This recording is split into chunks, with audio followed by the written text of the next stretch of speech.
சிறகடிக்க ஆசை சீரியலோட upcoming episode என்னென்னு பார்க்கலாம். விஜயா பார்வதியோட வீட்டுக்கு போகிறாங்க. உடனே பார்வதியும், என்ன விஜயா, உன்னால் என் ஃப்ரெண்டு என்னை ஃபோன் பண்ணி திட்டுறா தெரியுமா? முத்து மீனா உன்னை பற்றின உண்மையை சொன்னதால் நீ மட்டும்தான் தலை குனிஞ்சு நின்னன்னு இல்லை, உன்னால் நானும் என் ஃப்ரெண்டுக்கிட்ட பேச முடியாத நிலமையில இருக்கேன். உனக்கு உதவி செஞ்சது பெரிய தப்புன்னு மட்டும் புரிஞ்சுக்கிட்டேன். இப்போ எதுக்காக இங்கே வந்திருக்க அப்படின்னு கேட்குறாங்க. என்ன பார்வதி, முத்து மீனா தான் என்னை மாட்டி விட்டுட்டாங்க, நீயும் முத்து மீனா பக்கமே பேசுகிற, அவங்களுக்கு சப்போர்ட் பண்ணுற. எனக்கு ஒரு நல்ல வாய்ப்பு கிடைக்கும்னு நினச்சேன். எல்லாரும் என்னை பாராட்டுவாங்க, அதன் மூலமாக என் வீட்டில் உள்ள எல்லாரும் என்னை பற்றி புரிஞ்சுப்பாங்க, என் வீட்டுக்காரரும் சந்தோஷப்படுவாருன்னு நினச்சி தானே உன் ஃப்ரெண்டுக்கிட்ட இப்படி ஒரு உதவி கேட்டேன். நானும் உதவி செய்கிறேன்னு நம்பி அவங்களும் பெரிய வாய்ப்பெல்லாம் வாங்கி தருவேன்னு சொன்னாங்க, நம்பினேன். ஆனால் அந்த முத்து மீனா இப்படிலாம் செய்வாங்கன்னு நான் மட்டும் எதிர்பார்த்தேன்னா என்ன? வீட்டுக்கு போன உடனே மீனா கிட்ட எதுக்காக இப்படி செஞ்சீங்கன்னு கேட்டா, நான் பெரிய தப்பு செஞ்சிட்டேன்னா எனக்கு பாடம் புகட்டணுமா, இப்படிப்பட்ட வேலையை நான் செய்யக்கூடாதான், அதுக்காக திட்டம் போட்டு 2 பேருமே என்னை உன் ஃப்ரெண்டு கிட்ட மாட்டி விட்டுட்டாங்க. நானும் மீனா மேலே உள்ள கோவத்தில் மீனாவை வெளுத்து வாங்கினேன்.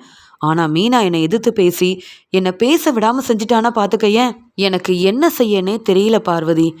எப்படியாவது எனக்கு நல்ல பேர் கிடைக்கணும்னு நினச்சிதான் நான் இப்படியெல்லாம் செஞ்சேன். நான் மற்றவங்கக்கிட்ட பேசுகிறது, உதவி செய்கிறதுன்னு எல்லாத்தையும் நீ ஆதாரமாக உன் ஃப்ரெண்டுக்கிட்ட அனுப்புனேன். உன் மேலேயும் தப்பு இல்லை, எனக்கு தானே நீ உதவி செஞ்ச. ஆனால் உன் ஃப்ரெண்டு முன்னாடி நான் மட்டும் இல்லை, நீயும் தான் அவமானப்பட்டு நின்றுட்டோம். இனி இப்படிலாம் செய்ய வேண்டாம் பார்வதி, நான் என் வேலையை மட்டும்தான் பார்க்க போகிறேன் அப்படின்னு சொல்லும்போது, பரவாயில்ல முத்து மீனாவால் நீ மனசு மாறினியே அதுவே போதும் அப்படின்னு சொல்லும்போது, முத்து மீனாவை பற்றி மட்டும் என்கிட்ட பேசாதுன்னு சொல்கிறாங்க விஜயா. என்ன விஜயா இப்படிலாம் பேசுகிற? என்ன தான் இருந்தாலும் இப்போ உண்மை தெரிஞ்சதுக்கே என் ஃப்ரெண்டு ரொம்ப கோவமாக திட்டிட்டு போயிருக்கா. இன்னும் கொஞ்ச நாள் கழித்து இந்த உண்மை தெரிஞ்சிருந்தா கண்டிப்பாக ஒன்றை மட்டும் இல்லை, என்னையும் போலீஸை வர வச்சு நம்ம செஞ்ச எல்லாத்தையும் சொல்லி மாட்டி விட்டுருப்பாங்க. அதனால் இனி இந்த பிரச்சனை வேண்டான்னு நீ உன் வேலையை மட்டும் பாரு. முத்து மீனா நம்மளுக்கு உதவி தான் செஞ்சுருக்காங்க, அதை முதல்ல புரிஞ்சுக்கோ அப்படின்னு சொல்லும்போது, அவங்க எனக்கு என்றைக்கும் உதவி செய்ய மாட்டாங்க. எனக்கு இப்படி ஒரு வாய்ப்பு கிடைச்சா எல்லாரும் என்னை பாராட்டுவாங்க, நானும் சந்தோஷமாக இருப்பேன்ல. அப்படிலாம் நடக்கக்கூடாதுன்றதுக்காக முத்துவும் மீனாவும் திட்டம் போட்டு இப்படி ஒரு வேலையை செஞ்சுருக்காங்க. நீ இப்பயும் முத்து மீனாவை பாராட்டி பேசுகிறத என்னால் ஏற்றுக்கவே முடியாது பார்வதி அப்படின்னு சொல்லும்போது, சரி நீ உன் வேலையை பாரு விஜயா, அதுக்காக தானே என் வீட்டுக்கு வந்திருக்கேன்னு சொல்லும்போது, எனக்கு மீனா முத்துவை பார்க்கும்போது அவ்வளோ கோவம் வருது. நான் இவ்வளோ பெரிய பிரச்சனையில் இருக்கும்போது மீனாவும் முத்துவும் எவ்வளோ சந்தோஷமாக இருக்காங்க தெரியுமா? அது மட்டும் இல்லை, மீனாவுக்காக முத்து மாடியில் ரூம் கட்ட போகிறானா அப்படின்னு சொல்ல, அப்படியா, கேட்க ரொம்ப சந்தோஷமாக இருக்குது. முத்து இத்தனை நாள் இதை பற்றி யோசிக்காம இப்போ என்ன இப்படி ஒரு முடிவெடுத்திருக்கான் அப்படின்னு கேட்கும்போது, உடனே விஜயாவும் முத்துவுக்கும் மீனாவுக்கும் தன்னுடைய வாழ்க்கையை பார்க்கணுன்னு ஆசை வந்துருச்சு. அவங்க வாழ்க்கையில் அவங்க முன்னேறணும்னு நினைக்கிறாங்க. அது மட்டும் இல்லாமல் மீனா மூலமாக வாரிசு வந்தால் நல்லா இருக்கும்னு முத்துவும் ஆசைப்படுறான். அதனால தான் அவங்க இனி நல்லா சம்பாதிக்கணும், வந்து மீனாவுக்காக மாடியில் ரூம் எல்லாம் கட்டணும், அது மட்டும் இல்லாமல் மீனாவை ரொம்ப நல்லா பார்த்துக்கணுன்னு முத்து என்னெல்லாம் செய்கிறான் தெரியுமா? மீனாவை நான் ஏதாவது பேசினா கூட முத்துவுக்கு அவ்வளோ கோவம் வருது. மீனாவுக்கு சப்போர்ட் பண்ணுறேன்னு சொல்லி முத்து தேவையில்லாமல் என்னை எதிர்த்து பேசுகிறதெல்லாம் எனக்கு கொஞ்சம் கூட பிடிக்கவே இல்லை பார்வதி.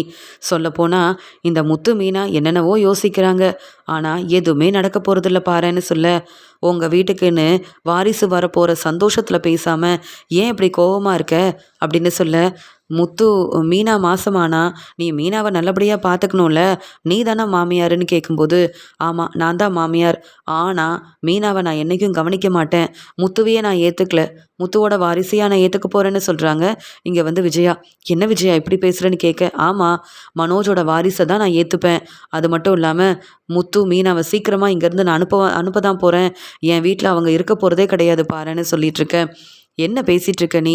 உனக்கு ரோகிணியை கொஞ்சம் கூட பிடிக்கவே இல்லை, அது மட்டும் இல்லாமல் ரோகிணி அந்த வீட்டில் இருக்கிறது பிடிக்கல, இப்போ மீனா முத்துவை பற்றி இப்படி பேசுறியான்னு கேட்கும்போது, ஆமாம் ரோகிணியை முதல்ல அங்கேருந்து அனுப்பணும், அதுக்கப்புறம் என் பையன் மனோஜுக்கு ஒரு நல்ல வாழ்க்கையை அமைச்சு கொடுக்கணும், அது வரைக்கும் இந்த மீனா மாசமானாலும் எனக்கு தான் பிரச்சனை அப்படின்னு சொல்லி பேசிகிட்டு இருக்கும்போது, இங்கே உடனே சிந்தாமணி வராங்க. சிந்தாமணியை பார்த்த உடனே அவங்கக்கிட்ட பேசுகிறதுக்காக விஜயா அங்கேருந்து கிளம்புறாங்க. மீனாவும் முத்துவும் சந்தோஷமாக இருக்கணும்னு நாம் ஆசைப்பட்டாலும் விஜயா அதுக்கெல்லாம் இடம் கொடுக்க மாட்டா போல். மீனா முத்துவை பிடிக்காததுனால தன்னுடைய வீட்டிலேருந்து மீனா முத்துவை எப்படியாவது அங்கே அனுப்பிடணும், அவங்க நம்ம வீட்டில் இருக்கவே கூடாதுன்னு விஜயா நினைக்கிறா. ஆனால் மீனா முத்துவால் தான் இங்கே விஜயாவுக்கு நல்லதே நடக்க போகுது, இதெல்லாம் புரிஞ்சிக்க மாட்டேங்கிறா இந்த விஜயா அப்படின்னு யோசிக்கிறாங்க பார்வதி. மீனாவும் முத்துவும் ரொம்ப சந்தோஷமா பேசி சிரிச்சிட்டு இருக்கிறத மனோஜ் கவனிக்கிறாரு. உடனே ரோகிணி கிட்ட சொல்றாங்க, என்னதான் இந்த முத்து என்ன மாதிரி நிறைய சம்பாதிக்கலனாலும் வருமானமே வரலனாலும் மீனா கிட்ட ரொம்ப சந்தோஷமா பேசி சிரிச்சுக்கிட்டே இருக்கான். ஆனா நான் உன்கிட்ட பேசினாலே எங்க அம்மாவுக்கு பிடிக்க மாட்டேங்குது ரோகிணி. என்ன செய்யறதுனே தெரியல. அது மட்டும் இல்ல, எனக்கும் உன்னை சந்தோஷமா பார்த்துக்கணும், நல்லா கவனிக்கணும்னு ஆசைதான். ஆனா எங்க அம்மாவுக்கு இதெல்லாம் தெரிஞ்சா ரொம்ப கோவப்படுவாங்க. எனக்கு நீ எப்படி முக்கியமோ அதே மாதிரி நான் எப்பயுமே எங்க அம்மா பேச்சை தான் கேட்பேன்னு சொல்றாரு மனோஜ். உடனே ரோகிணி ரொம்ப கோவமா திட்ட ஆரம்பிக்கிறாங்க. இதெல்லாம் நீ முன்னாடியே சொல்லியிருந்தா நான் உன்னை கல்யாணமே பண்ணியிருந்திருக்க மாட்டேன். உங்க அம்மா நான் பெரிய பணக்கார வீட்டு பொண்ணுன்னு நினச்சி கல்யாணம் பண்ணி வச்சாங்க. இப்போ என்கிட்ட பணம் இல்லை, நான் சொன்னது எல்லாமே பொய் தான் அப்படின்னு தெரிஞ்சுக்கிட்டு அவங்க என்னை மருமகளா ஏற்றுக்கல. ஆனால் நீ என்னை விரும்பி தானே கல்யாணம் பண்ண. இன்னும் உங்கள் அம்மா பேச்சை கேட்டுட்டு இருந்தா அப்புறம் நான் என்னன்னு சொல்கிறது. என்கிட்ட நீ பேசக்கூட வேண்டாம். நிம்மதியாக வீட்டில் வந்து ரெஸ்ட் எடுக்கலான் இருக்கேன். நான் ரெஸ்ட் எடுக்கிறேன், என்கிட்ட நீ பேசாத, புரியுதா அப்படின்னு சொல்ல மனோஜ் வந்து முத்து பேசுகிற எல்லாத்தையுமே கவனிக்கிறாரு. முத்து மீனா கிட்ட ரொம்ப பாசமாக பேசிகிட்டு இருக்காங்க. மீனா, நமக்குன்னு வாரிசு வந்தா அதுக்கப்புறம் நமக்காக மட்டும் இல்லாமல் நம்ம வாரிசுக்காகவும் நல்லா சம்பாதிக்கணும், நம்ம வாரிசை ரொம்ப நல்லா பார்த்துக்கணும்ல அப்படின்னு பேசிகிட்டு இருக்க. ஆமாங்க, எனக்கும் ஆசையாக தான் இருக்குது அப்படின்னு பேசிகிட்டு இருக்கும்போது அப்போ முத்துவுக்கும் மீனாவுக்கும் சீக்கிரமாகவே வாரிசு வரணும்னு ஆசைப்படுறாங்க. ஆனால் நான் தானே முத்துவோட அண்ணன், நான் இதை பற்றிலாம் யோசிக்காமல் இருக்கேன். முத்து மீனா இவ்வளோ சந்தோஷமாக இருக்காங்க. ஆனால் எங்கள் அம்மா பேச்சை கேட்டுக்கிட்டு நான் தான் ரோகிணி கிட்ட பேசாமையே இருக்கேன். அதனால தான் ரோகிணி என் மேலே ரொம்ப கோவமாக இருக்காங்க அப்படின்னு சொல்லிட்டு இருக்கு. மனோஜ் யோசிக்கிறாரு, இந்த வீட்டில் ரோகிணி தான் முதல்ல மாசமாகணும். அப்போ தான் பாட்டி சொன்ன மாதிரி எனக்கு நிறைய பணம் கிடைக்கும். மீனா முத்து இப்படி பேசிட்டு இருக்கிறதெல்லாம் பார்த்தா மீனா சீக்கிரமாக மாசமாயிட்டாங்கன்னா அப்புறம் எல்லாரும் மீனா முத்துவை தான் தலையில் தூக்கி வச்சு கொண்டாடுவாங்க. என்ன யாரும் மதிக்க மாட்டாங்களே அப்படின்னு இங்கே ரொம்ப கோவமாக யோசிக்கிறாரு மனோஜ். அந்த சமயம் இங்கே மீனாவும் சரி நம்ம ரெஸ்ட் எடுக்கலாங்க, அது மட்டும் இல்லை நாளைக்கும் டெக்கரேஷன் ஆர்டர் இருக்குது அப்படின்னு முத்துக்கிட்ட சொல்ல, நீ ஏன் மீனா கவலைப்படுற, நமக்குன்னு உதவி செய்ய அந்த அக்கா எல்லாரும் இருக்காங்க, நானும் உன் கூட வருவேன்ல. மீனா, நீ சரியாக சாப்பிடணும், உன்னை கவனிக்காமலாம் இருக்கக்கூடாது, வேலை தான் முக்கியம், இருந்தாலும் உன்னையும் நீ கவனிக்கணும்ல.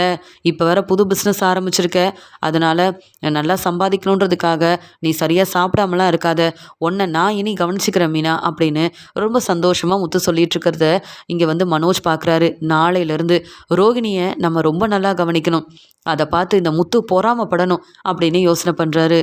அடுத்த நாள் காலையில் மீனா எல்லாருக்கும் சாப்பாடெல்லாம் பரிமாறுறாங்க.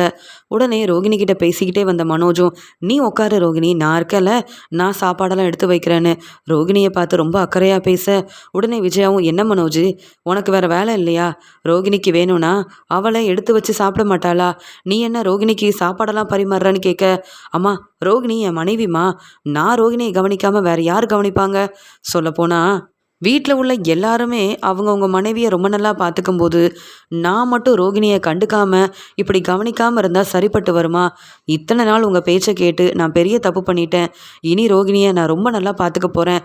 ரோகிணி நீ சாப்பிடு ரோகிணி, நீ நல்லா சாப்பிட்டாதான் நீ வந்து பார்லரில் வேலையெல்லாம் பார்க்க முடியும், ஒன்னால தானே நான் பிஸ்னஸ்லாம் செய்கிறேன், இப்போ நான் தலை நிமிர்ந்து நிற்கிறேன்னா அதுக்கு காரணம் வேற யாரும் இல்லை நீ தான் அப்படின்னு எல்லார் முன்னாடியும் ரோகிணியை மனோஜ் பாராட்டி பேசின உடனே விஜயாவுக்கு அவ்வளோ கோவம் வருது. முத்துவும் மீனாவும் தான் இப்படி செய்கிறாங்கன்னா இந்த மனோஜ் எதுக்காக ஏன் முன்னாடி ரோகிணியை பாராட்டி பேசுகிறான், இதெல்லாம் பிடிக்காதுன்னு தெரிஞ்சிருந்தும் மனோஜ் இப்படி செய்கிறானேன்னு கோவம் வருது. உடனே அண்ணாமலையும், விஜயா நீ கோவப்படாத, இப்போ தான் ரோகிணியை புரிஞ்சுக்கிட்டு மனோஜ் ரோகிணியை நல்லா கவனிக்கணும்னு நினச்சிருக்கான், அதனால் இதில் நீ தலையிடாத, என்னதான் இருந்தாலும் ரோகிணி இந்த வீட்டு மருமக, மனோஜ் ரோகிணியை நல்லபடியாக பார்த்துக்கிட்டா அதை பார்த்து நீ சந்தோஷப்படணும், ஏதாவது பிரச்சனை செய்யணும்னு நினச்சேன்னா அவ்வளவுதானே சொல்ல. உடனே மீனாவும் இங்கே முத்துக்கிட்ட சொல்கிறாங்க, நீங்கள் சாப்பிட்டுட்டு நீங்கள் வேலைக்கு கிளம்புங்க, நான் கொஞ்ச நேரம் ரெஸ்ட் எடுத்துட்டு அப்புறமா நான் பூ கொடுக்க போகிறேன்னு. என்ன மீனா, எப்பயும் என் கூடயே கிளம்பிடுவேன், இன்றைக்கி என்ன ரெஸ்ட் எடுக்க போகிறேன்னு சொல்கிறேன் அப்படின்னு கேட்கும்போது உடனே விஜயாவும், வீட்டில் மீனா ரெஸ்ட் எடுக்கக்கூடாது, இது என்னுடைய வீடுன்னு சொல்கிறாங்க. உடனே மீனா, அத்தை எல்லா வேலையவும் நான் காலையிலேருந்து சீக்கிரமாக எந்திரிச்சு ஒவ்வொன்றா செஞ்சிட்ருக்கேன், எனக்கு ஏதோ முடியாத மாதிரி இருக்குது, நான் ரெஸ்ட் எடுக்கக்கூடாதா, ஏன் தான் இப்படிலாம் செய்கிறீங்கன்னு சொல்லும்போது அப்போ தான் மனோஜ் யோசிக்கிறாரு, மீனா ரெஸ்ட் எடுக்கவே மாட்டாங்களே, இன்றைக்கி முடியலன்னு சொல்கிறாங்க, இங்கே பூ கொடுக்கவும் வெளியில் போகலன்னு சொல்கிறாங்க, மீனா இப்படிலாம் பேச மாட்டாங்களே, என்ன நடக்குதுன்னு மனோஜ் யோசிக்கிறாரு. அந்த சமயம் உடனே இங்கே முத்துவும், என்ன மீனா, ஏன் இப்படிலாம் சொல்லிட்டு இருக்க? எங்கள் அம்மா ரெஸ்ட் எடுக்கக்கூடாதுன்னு சொல்கிறாங்க. அவங்க பேச்சை நீ கேட்க வேண்டாம். நானும் இன்னைக்கு சவாரிக்கு போல, என்ன ஏதுன்னு நானே உன்னை கூட இருந்து பார்த்துக்கிறேன்னு சொல்லும்போது உடனே அண்ணாமலையும், ஆமாம் முத்து, நீ மீனாவை கவனிச்சிக்க. எப்படியும் விஜயா பார்வதி வீட்டுக்கு போனால் அங்கேயே இருந்துருவா.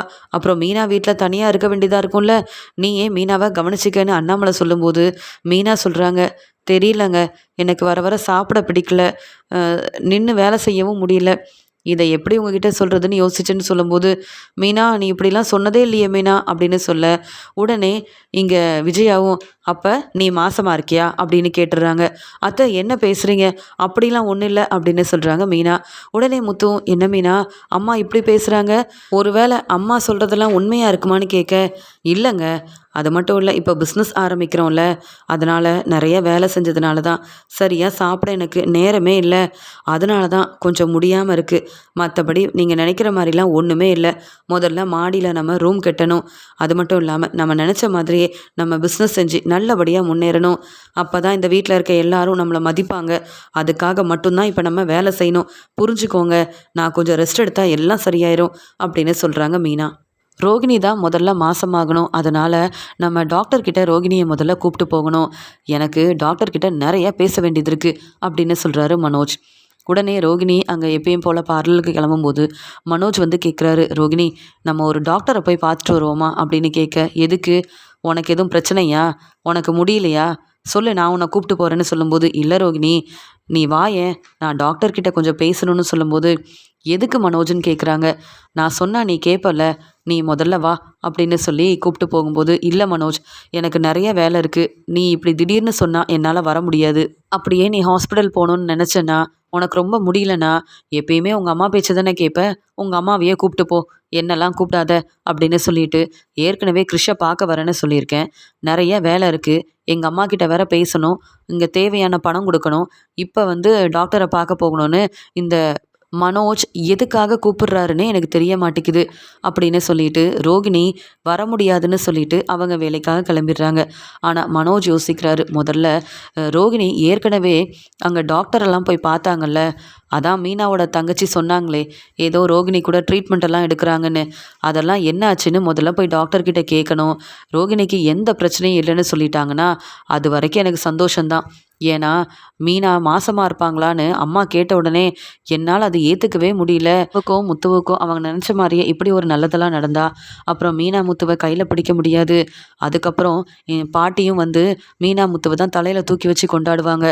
அதுக்கு முன்னாடி எனக்கும் ரோகிணிக்கும் ஒரு நல்லது நடந்தே ஆகணும் அப்படின்னு சொல்லி யோசிக்கிறாங்க மனோஜ். ரோகிணி எப்பயும் போல் மகேஸ்வரியோட வீட்டுக்கு கிருஷ்ண பார்க்கறதுக்காக போகிறாங்க. அங்கே வித்யா வந்திருக்காங்க. உடனே இங்கே ரோகிணியும், அம்மா முத்து மீனா மறுபடியும் வரலன்னு கேட்கும்போது, அவங்க எப்படி வர முடியும், நான் தான் முத்து மீனா இங்கே வரக்கூடாதுன்றதுக்காக நான் ரொம்ப கோபமாக பேசிட்டேன், அவங்க இங்கே வந்தது பிடிக்காத மாதிரி நாங்கள் உடனே வெளியில் போகணுன்னு பொய் சொல்லி அங்கே மீனாவும் உடனே முத்துவை கூப்பிட்டு கிளம்பிட்டாங்கல்ல, இனி முத்து மீனா வர வாய்ப்பே இல்லைன்னு சொல்கிறாங்க ரோகிணியோட அம்மா. அந்த சமயம் அங்கே வந்த வித்யாவும், என்ன ரோகிணி, இங்கே கிருஷ்ணை பார்க்கணுன்னு முத்துவுக்கும் மீனாவுக்கும் மட்டும் ஆசை இருக்காதா என்ன, அவங்க தானே கிருஷோட வாழ்க்கையில் உதவி செஞ்சுருக்காங்க, நீ கூட உன் பையன் கிருஷிக்காக அங்கே பேச போகலையே, அந்த பையனோட அப்பா கிட்ட மன்னிப்பு கேட்டு எவ்வளோ பெரிய பிரச்சனையிலேருந்து கிருஷிக்கு வந்து உதவி செஞ்சுருக்காங்க, காப்பாற்றிருக்காங்க. ஆனால் நீ என்னடானா அவங்க கிருஷை பார்க்க வரதே தப்புன்னு சொல்லிட்டு இருக்க. சொல்லப்போனால் உனக்கு உதவி செய்ய போகிறதே முத்துவும் மீனாவும் தான். நீ மட்டும் உண்மையை சொல்லி மன்னிப்பு கேட்டுட்டனா அவங்க உன்னை புரிஞ்சுப்பாங்க, உனக்கு உதவி செய்வாங்க. ஆனால் நீ தான் முத்து மீனா பிடிக்காதுன்னு அவங்க பேச்சை எடுத்தாலே உனக்கு கோவம் வருதுன்னு சொல்ல. ஆமாம், முத்து மீனாக்கு என்னைக்கு என்னை பற்றின உண்மை தெரியுதோ உடனே அந்த உண்மையை எல்லார்கிட்டேயும் சொல்லி என்னை அவமானப்படுத்தி அந்த வீட்டிலேருந்து அனுப்பிடுவாங்க. அப்புறம் நான் அந்த வீட்டு மருமகளாக இருக்க முடியாது. கிருஷையும் கிருஷை பற்றின உண்மையும் சொல்லி நான் வந்து மனோஜ்கிட்ட பேசவே முடியாது. என்னுடைய வாழ்க்கையை பார்த்துக்க எனக்கு தெரியும். என்கிட்ட யாரும் முத்து மீனாவை பற்றி பேச வேண்டாம் அப்படின்னு சொல்லிடுறாங்க. உடனே இங்கே வித்யாவும், இங்கே கிறிஷோட பாட்டிக்கிட்ட சொல்கிறாங்க, பார்த்தீங்களாம்மா, ரோகிணி இன்னும் முத்து மீனா மேலே இவ்வளோ கோவமாக இருக்கா. நீங்களும் ரோகிணி பேச்சை கேட்டுக்கிட்டு முத்து மீனாவை அந்த மாதிரி பேசியிருக்கவே கூடாதுன்னு சொல்ல, என்ன செய்ய சொல்கிறேம்மா? எனக்கு ரோகிணியோட வாழ்க்கையும் முக்கியம், என் பேரன் கிறிஷோட வாழ்க்கையும் முக்கியம். ரோகிணி பேச்சு தானே நான் கேட்க வேண்டியதாக இருக்குது. ரோகிணி நீங்கள் இங்கே இருக்கவே வேண்டான்னு சொன்னால் நானும் உடனே கிளம்பி போயிட்டேன். இப்போ ரோகிணி கூப்பிட போய் தான் இங்கே வந்திருக்கேன். எல்லாத்துக்கும் காரணம் என் பேரை மட்டும்தான். என் பேரை மேலே நான் வச்சிருக்க பாசம் மட்டும்தான். என்ன செய்ய அப்படின்னு கண் கலங்கி பேசுகிறாங்க. அடுத்த நாள் மனோஜ் ரோகிணியை கூப்பிட்டுட்டு டாக்டரை பார்க்க போகிறாங்க. அங்கே டாக்டரை பார்த்த உடனே ரோகிணி ரொம்ப பதட்டமாக இருக்காங்க. என்ன ரோகிணி, நீ ஏன் இவ்வளோ பதட்டமாக இருக்க? ஏற்கனவே இந்த டாக்டர்கிட்ட நீ ட்ரீட்மெண்ட் எடுத்திருக்கல அப்படின்னு கேட்கும்போது, ஆமாம் மனோஜ், அதுக்கப்புறம் நான் இங்கே வரவே இல்லையே அப்படின்னு சொல்லிட்டு டாக்டர் என்னை பற்றின உண்மையை மனோஜ் கிட்ட சொல்லிடவே கூடாது. என்ன செய்யன்னு ஒன்றும் புரியல அப்படின்னு ரொம்பவே பதட்டமாக இருக்க, டாக்டரை பார்க்க போகும்போது ரோகிணி சொல்கிறாங்க, இப்போ டாக்டர்கிட்ட பேச வேண்டாம், இன்னொரு நாள் வரலாம், எனக்கு நிறைய வேலை இருக்குது, எனக்கு ஃபோன் வந்துக்கிட்டே இருக்குது, நான் பார்லருக்கு போகலன்னா அப்புறம் வேலைக்கே வர வேண்டான்னு அங்கே பார்லரோட ஓனர் சொல்லிடுவாங்க. அப்புறம் உங்கள் அம்மாவுக்கு என்னால் பணம் கொடுக்கவும் முடியாது, என் சம்பள பணத்தை தர முடியலன்னு சொல்லி என்னை உன் வீட்டிலேருந்து அனுப்பிடுவாங்க. பரவாயில்லையா அப்படின்னு சொல்லும்போது, என்ன ரோகிணி, டாக்டரை பார்க்க இங்கே வந்துட்டோம், இப்பயும் நீ இப்படி பேசினா எப்படி அப்படின்னு சொல்லிட்டு டாக்டர் கூப்பிடுறாங்க ரோகிணி அப்படின்னு சொல்கிறாங்க. மனோஜும் ரோகிணியை டாக்டரை பார்க்கறதுக்காக கூப்பிட்டு போகிறாங்க. ஆனால் உள்ளே போன ரோகிணி டாக்டரை பார்த்த உடனே ரொம்பவே பதட்டமாக, இல்லை மனோஜ், எனக்கு இப்போ டாக்டரை பார்க்க வேண்டாம், பேச வேண்டாம், எனக்கு நிறைய வேலை இருக்குது, நான் உடனே கிளம்பணும் அப்படின்னு டாக்டர்கிட்ட பேசாமல் ரோகிணி ரொம்பவே பதட்டமாக டாக்டர் மூலமாக எந்த உண்மையும் தெரியக்கூடாதுன்னு உடனே ரோகிணி அங்கே டாக்டர்கிட்ட பேசாமல் கிளம்பிடுறாங்க. இதை பார்த்த மனோஜுக்கு ஒன்றுமே புரியல. ரோகிணி நில்லு, டாக்டர்கிட்ட பேசிட்டு போகலான்னு சொல்லும்போது, முடியாது, எனக்கு நிறைய வேலை இருக்குது, ஏற்கனவே நான் டாக்டரை பார்க்க வர மாட்டேன்னு சொன்னேன், நீ தான் கூப்பிட்டு வந்துட்ட அப்படின்னு சொல்லிட்டு எனக்கு வேலை இருக்குன்னு அங்கேருந்து கிளம்பிடுறாங்க. டாக்டர்கிட்ட எந்த பதிலும் சொல்ல முடியாத மனோஜும் டாக்டர்கிட்ட ஏற்கனவே ரோகிணி இங்கே ட்ரீட்மெண்ட் எடுக்கிறதுக்காக வந்திருந்தாங்க அப்படின்னு சொல்லும்போது, ஆமாம் ரோகிணியை எனக்கு ரொம்ப நல்லா தெரியும், நான் தான் அவங்க ட்ரீட்மெண்ட் எடுக்க வருவாங்கன்னு நினச்சேன், அதுக்கப்புறம் என்ன ஆச்சுன்னு தெரியல, அவங்க வரவே இல்லைன்னு சொல்கிறாங்க. ரோகிணிக்கு எந்த பிரச்சனையும் இல்லைல்ல அப்படின்னு கேட்கும்போது, ரோகிணிக்கும் உங்களுக்கும் ஏற்கனவே பையன் இருக்கான், இப்போ மறுபடியும் அவங்க மாசமாகணும், அது மட்டும் இல்லாமல் எந்த பிரச்சனையும் இல்லாமல் சீக்கிரமாக எங்களுக்குன்னு வாரிசு வரணுன்றதுக்காக தான் அவங்க இந்த மாதிரி ட்ரீட்மெண்ட்டுக்கெல்லாம் வந்தாங்க. ரோகிணி இங்கே இருந்திருந்தா நானே பேசியிருப்பேன்னு சொல்ல, டாக்டர் என்ன சொல்கிறீங்க, நீங்கள் ரோகிணியை பற்றி தான் பேசுகிறீங்களா என்ன? இல்லை, எனக்கும் ரோகிணிக்கு இப்போ தான் கல்யாணம் ஆயிருந்தது, அது மட்டும் இல்லாமல் எங்களுக்கு இன்னும் எந்த வாரிசும் இல்லை அப்படின்னு சொல்ல, என்ன சொல்கிறீங்க மனோஜ், ரோகிணியோட உண்மை என்னன்னு எனக்கு எல்லாமே தெரியும், ரோகிணி என்கிட்ட பேசியிருக்காங்க, வேணும்னா இதெல்லாம் பாருங்க அப்படின்னு சொல்லி ரோகிணி ஏற்கனவே ட்ரீட்மெண்ட் எடுத்தது, ரோகிணி என்னெல்லாம் சொன்னாங்க டாக்டர்கிட்டன்னு எல்லாமே தெளிவாக அவங்கக்கிட்ட இருந்ததுனால எல்லா ஆதாரத்தையும் மனோஜ் கிட்ட காமிக்க, மனோஜுக்கு என்ன செய்யணும்னு தெரியல. ஆதாரத்தெல்லாம் பார்த்துட்டு மனோஜ் பேரதிர்ச்சியோடு இருக்க, உடனே டாக்டர் மறுபடியும் நீங்கள் ரோகிணியை கூப்பிட்டு வாங்க, தெளிவாக ரோகிணிக்கிட்ட நான் பேசுகிறேன், அதுக்கு மட்டும் இல்லாமல் சீக்கிரமாகவே உங்களுக்கு நல்லபடியாக வாரிசு வரதான் போகுதுன்னு சொல்ல, நான் வரேன் டாக்டர், கண்டிப்பாக ரோகிணியை கூப்பிட்டுட்டு வருவேன் அப்படின்னு சொல்லிட்டு மனோஜும் ரொம்ப கோவமாக டாக்டர் மூலமாக ரோகிணிக்கு ஏற்கனவே பையன் இருக்கான், இதை ரோகிணி சொல்லலை, ஆனால் டாக்டர் தெளிவாக ரோகிணியை பற்றின உண்மையை சொல்லிட்டாங்க, இதுக்கு மேலே டாக்டர்கிட்ட பேசி ஒரு பிரயோஜனமும் இல்லை, இந்த உண்மை எனக்கு தெரியக்கூடாதுன்னு ரோகிணியும் டாக்டர்கிட்ட பேசாமல் அப்படியே கிளம்பி போயிட்டா. இதுக்காக தான் ரோகிணி இப்படிலாம் செஞ்சுருக்கா போல அப்படின்னு மனோஜ் வீட்டுக்கு போக, உடனே இங்கே விஜயாவும், என்ன மனோஜ், கடையிலேருந்து சீக்கிரம் வந்துட்டியா என்ன? என்ன ரோகிணி கடையில் இருக்காளான்னு கேட்க, இல்லைம்மா, நான் டாக்டரை பார்த்துட்டு வரேன் அப்படின்னு சொல்கிறாங்க.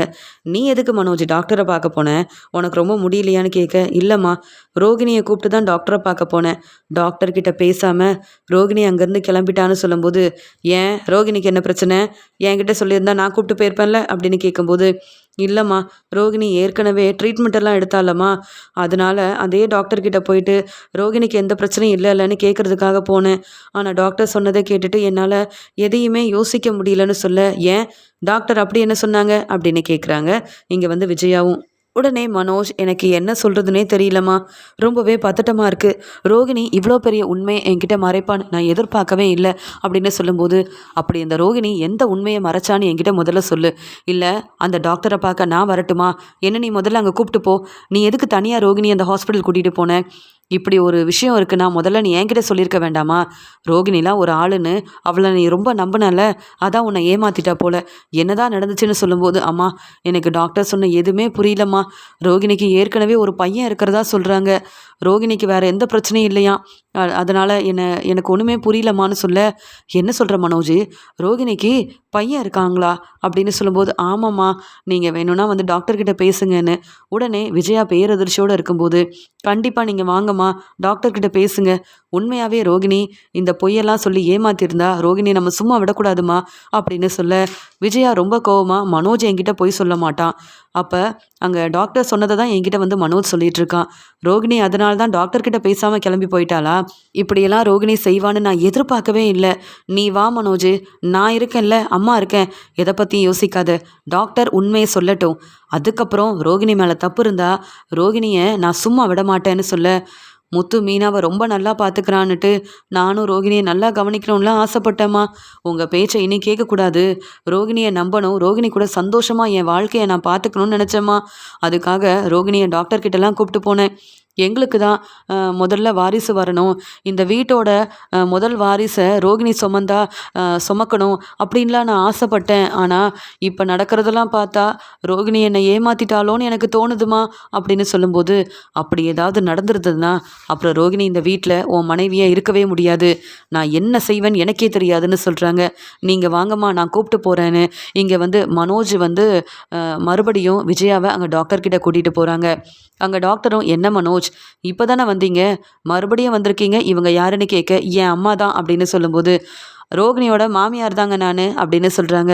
இப்போ என்ன பிரச்சனை, நீங்கள் ரோகிணியெல்லாம் கூப்பிட்டு வந்திருக்கணும் அப்படின்னு சொல்லும்போது, அதான் ரோகிணி வரமாட்டிக்கிறாளே, எங்களுக்கு ரோகிணியை பற்றி சரியாக எதுவுமே தெரியல, அதனால தான் உண்மை என்னென்னு தெரிஞ்சுட்டு போகலாமேன்னு வந்தேன். என் பையன் மனோஜுக்கும் ரோகிணிக்கும் நான் தான் கல்யாணம் பண்ணி வச்சேன். ரோகிணிக்கு இன்னும் எந்த வாரிசும் இல்லைங்க. ஆனால் நீங்கள் என்னவோ ரோகிணிக்கு பையன் இருக்கிறதா சொல்லியிருக்கீங்கன்னு கேட்க, உண்மையாகவே நீங்கள் ரோகிணியோட மாமியார் தானான்னு கேட்குறாங்க டாக்டர்.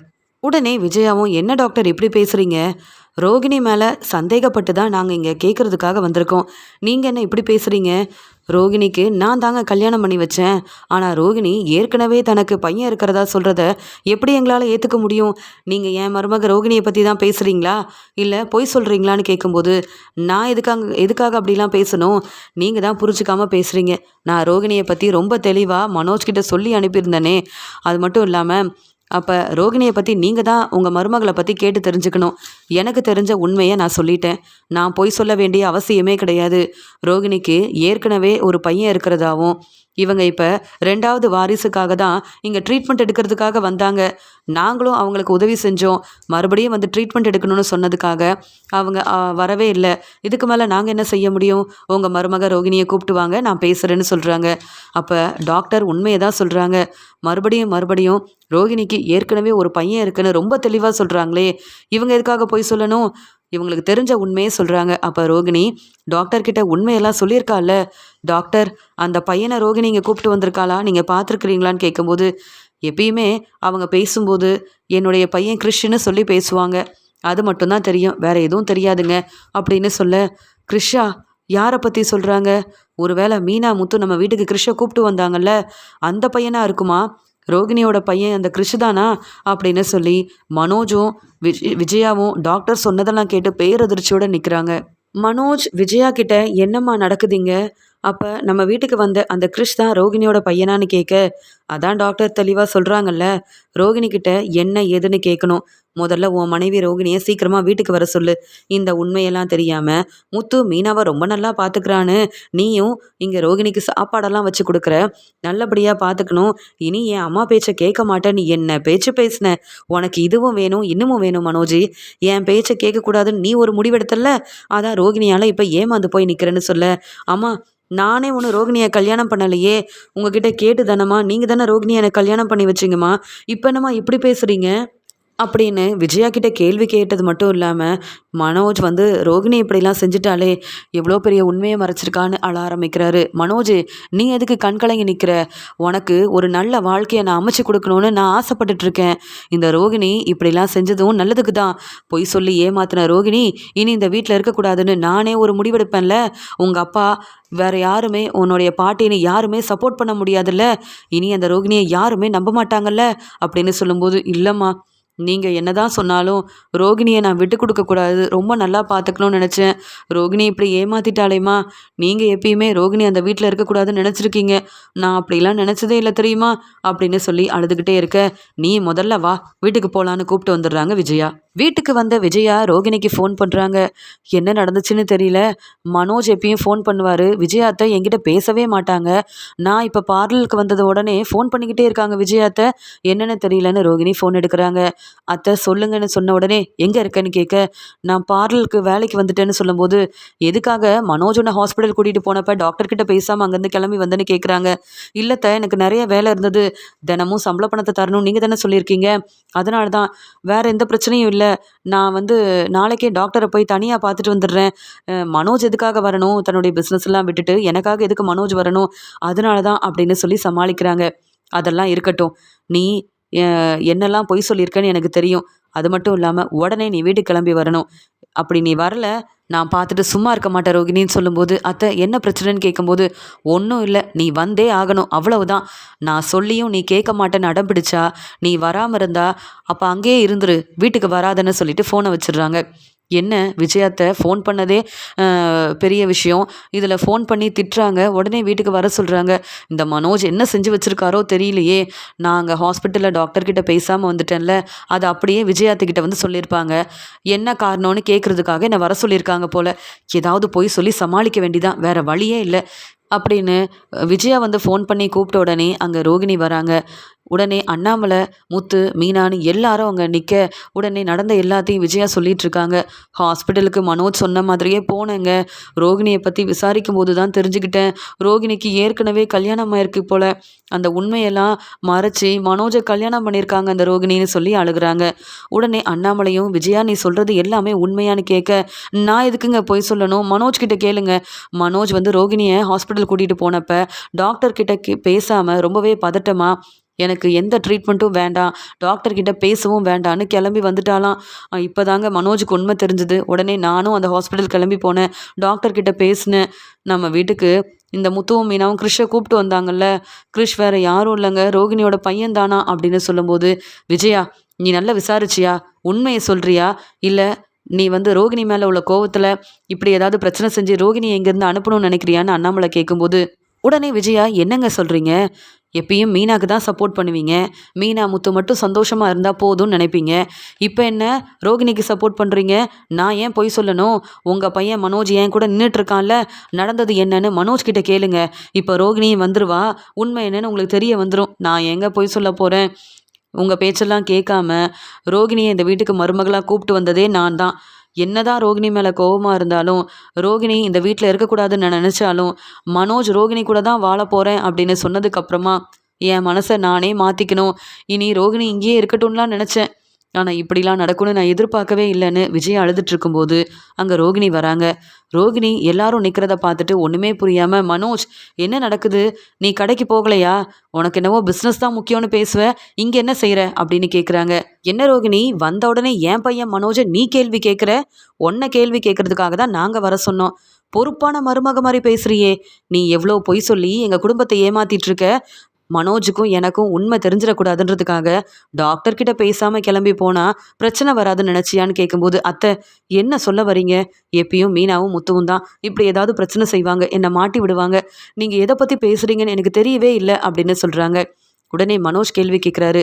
உனக்கு என்ன தெரியலன்னு நீ சொல்லிட்டு இருக்க? நாங்கள் தான் உன்னை நம்பி ஏமாந்து போயிருக்கோம். நீ என்னடானா செய்கிறதெல்லாம் செஞ்சுட்டு நீ உண்மையை மறைக்கணும் தானே நினைக்கிற? உனக்கு பையன் இருக்கானா அப்படின்னு கேட்ட உடனே, மனோஜ் என்ன பேசுகிற நீ அப்படின்னு கோவமாக பேசும்போது விஜயா ரோகிணியை பலார்னு வெளுத்து வாங்குறாங்க. ஒன்றும் தெரியாத மாதிரி மறுபடியும் நடிக்காத அப்படின்னு சொல்ல, அத்தை நீங்கள் சொல்கிறது எனக்கு ஒன்றுமே புரியலன்னு சொல்லும்போது, மீனாவும் முத்துவும் நம்ம வீட்டுக்கு கிறிஷை கூப்பிட்டு வந்தாங்கல்ல, அப்போ நீ கிறிஷ் இந்த வீட்லேயே இருக்கட்டும்னு சப்போர்ட் பண்ணல, அப்போல்லாம் கூட கிறிஷ் மேலே உள்ள பாசத்தில் தான் நீ அப்படிலாம் செய்கிறேன்னு நினச்சேன். உன் பையன் மேலே உள்ள பாசத்தில் இப்படி செஞ்சுருக்கேன்னு நான் நினைக்கவே இல்லை. உங்கள் அம்மா ஹாஸ்பிட்டலில் இருந்த உடனே கிறிஷை பார்த்துக்க யாரும் இல்லைன்னு மீனா முத்திங்க கூப்பிட்டு வந்த உடனே கிறிஷுக்கு சப்போர்ட் பண்ணி பேசியிருக்க. நீயும் மனசு மாறிட்ட, பரவாயில்லையே, கிறிஷ் மேலே உனக்கெலாம் பாசம் இருக்குன்னு நினச்சேன். ஆனால் இப்போ தானே புரியுது, உன் பையன் நம்ம வீட்டில் இருக்கணும்னு நீ நினச்சிருக்க, திட்டம் போட்டிருக்க. அதனால தான் உன் அம்மாவும் எதுவுமே சொல்லாமல் கிறிஷை அப்படியே விட்டுட்டு போயிருக்காங்க. நீயும் உன் பையனை கண்டுக்காமல் இருந்திருக்க. இதெல்லாம் உண்மைதானே அப்படின்னு கேட்குறாங்க ரோகிணியை பார்த்து விஜயா. உடனே ரோகிணி அழுதுகிட்டே, அத்தை நான் உண்மை என்னன்னு சொல்கிறேன், கொஞ்சம் பொறுமையா இருங்க. மனோஜ் நீயாவது உங்கள் அம்மா கிட்ட சொல்லு, எனக்காக நீ பேசு. நீ தானே சொன்ன இனி ரோகிணியை ரொம்ப நல்லா பார்த்துப்பேன், ரோகிணிக்கு சப்போர்ட் பண்ணுவேன், அதே மாதிரி ரோகிணி பேச்சை தான் கேட்பேன்னு உங்கள் அம்மா முன்னாடி இன்னைக்கு எனக்காக சப்போர்ட் பண்ணல, நீ இப்போ எனக்காக பேசு அப்படின்னு சொல்லும்போது எப்படி பேச முடியும்? நீ பொய் சொல்லி ஏமாத்துவ. நானும் இத்தனை நாள் பொறுமையாக இருந்தேன், உன்னை கவனிக்காமல் இருந்துட்டேன், உன்னை நான் புரிஞ்சுக்காமல் இருந்துட்டேன்னு என் மேலே தான் தப்பு இருக்குன்னு நினச்சேன். ஆனால் டாக்டர் உன்னை பற்றின உண்மை எல்லாம் சொல்லிட்டாங்க. நான் மறுபடியும் என் அம்மாவை கூப்பிட்டு போனேன். என் அம்மாக்கிட்டேயும் அவங்க நீ என்னெல்லாம் பேசின, என்னெல்லாம் சொன்ன, உன்னை பற்றின உண்மைன்னு எல்லாமே எங்களுக்கு தெரிய வந்துருச்சு. இதுக்கு மேலே நான் உனக்கு சப்போர்ட் பண்ணணுமா? அப்படி எதுக்காக நான் சப்போர்ட் பண்ணணும்? ஏன்னா நீ என் வாழ்க்கையில் வேண்டான்னு நான் முடிவெடுத்துட்டேன். இத்தனை நாள் நீ சொன்ன பொய் வரைக்கும் போதும் அப்படின்னு மனோஜ் ரொம்ப கோவமாக பேச, உடனே விஜயாவும், ரோகிணி இத்தனை நாள் நீ சொன்னது எல்லாமே பொய்ன்னு புரிஞ்சுக்காம உனக்கு நானும் சப்போர்ட் பண்ணியிருக்கேன், மனோஜும் சப்போர்ட் பண்ணியிருக்கான். இனியும் உன்னை நம்ப நாங்கள் தயாராகவே இல்லை. எங்களை நீ ஏமாத்தின வரைக்கும் போதும் ரோகிணி, இப்போ நீ உண்மையை மட்டும் சொல்லு அப்படின்னு சொல்லும்போது ரோகிணி பதில் பேசாமல் வசமாக மாட்டிக்கிட்டதால் அழுதுகிட்டே நிற்கிறாங்க. வீட்டில் உள்ள எல்லாரும் ரோகிணி மேலே ரொம்பவே கோபமாக இருக்க ரோகிணி பதில் பேச முடியாமல் தலை குனிஞ்சு நிற்கிறாங்க. உடனே முத்துவும், இப்போயாவது மனோஜுக்கு உண்மை தெரிஞ்சுது, அது மட்டும் இல்லை இந்த உண்மையை மனோஜே கண்டுபிடிச்சதால பார்லர் அம்மாவால் எதுவுமே பேச முடியல போல அப்படின்னு இங்கே ரோகிணி கிட்ட முத்து சொன்ன உடனே முத்து மேலேயும் மீனா மேலேயும் ரோகிணிக்கு அவ்வளோ கோவம் வருது. மனோஜ் சந்தோஷமாக இருக்கணும், மனோஜ் பெரிய பிஸ்னஸ் செய்யணும், இந்த வீட்டில் எல்லாரும் மனோஜை பெருமையாக பேசணும்னு நினச்சி மனோஜுக்கு நான் எவ்வளோ உதவி செஞ்சுருக்கேன். ஆனால் எனக்கு ஒரு பிரச்சனைனா மனோஜ் எனக்கு சப்போர்ட் பண்ணவே மாட்டிக்கிறாரே. இனியாவது மனோஜ் என்னை புரிஞ்சுக்கிட்டு என்னை சந்தோஷமாக பார்த்துப்பாருன்னு நினச்சேன், அதுக்குள்ளே இப்படி மாட்டிப்பேன்னு நான் நினைக்கவே இல்லைன்னு மனோஜ் கிட்ட மன்னிப்பு கேட்டு பதில் பேச முடியாமல் நிற்கிறாங்க ரோகிணி.